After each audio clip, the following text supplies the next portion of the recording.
children, a very good morning to all. Welcome back to our English class. We have completed our explanation part of lesson 2, My Home, Your Home. So, what left? Yeah, we have to watch the animated video. Yeah, is it interesting? So let's have a look of your animated story, My Home, Your Home. So, here is your animated story. Enjoy the video. Your home. Once upon a time, there was a little mouse called Misty. He lived in the country. One day, he asked a little mouse called Mickey from the city to visit him. When Mickey arrived, they sat down for dinner. Misty gave him barley and cauliflower to eat. Mickey was surprised. Really? He said, "You do not eat at all well. You should see how I live. I have all sorts of the fine things to eat every day. You must come to visit me. It's really very nice to live in the city." Little Misty did just that. A few weeks later, he went to the city to visit his friend. Mickey took Misty to a cupboard.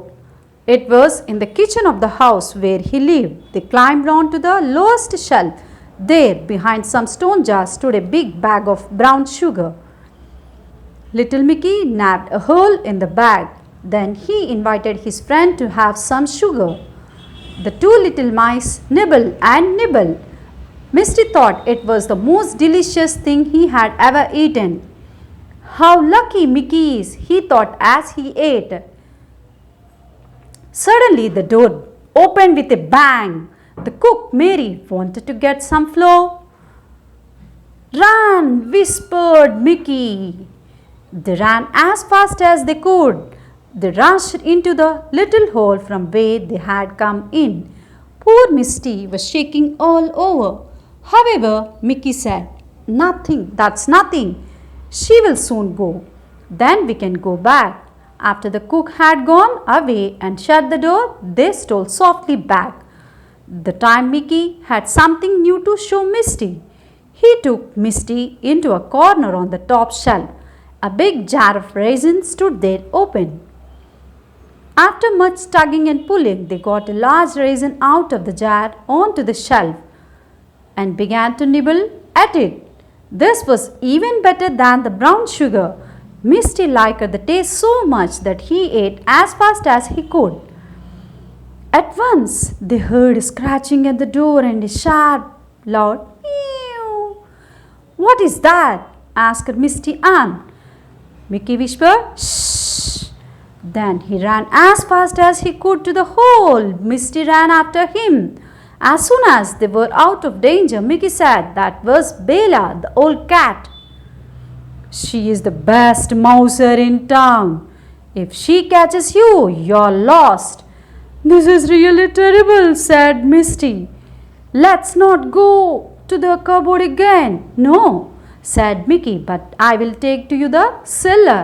There is something special there." So Mickey took his little friend down the cellar stairs. They went into a big cupboard where there were many shelves. On the shelf, packets of butter and sugar. There were tins of grains and jam. Overhead hung bunches of onions and there were spicy pickles in a jar standing about. It smelled so good that it went to little Misty Mouse. He ran along the shelf and nibbled and a bit of butter there until he saw a special delicious smelling piece of cheese on a funny little stand in a corner.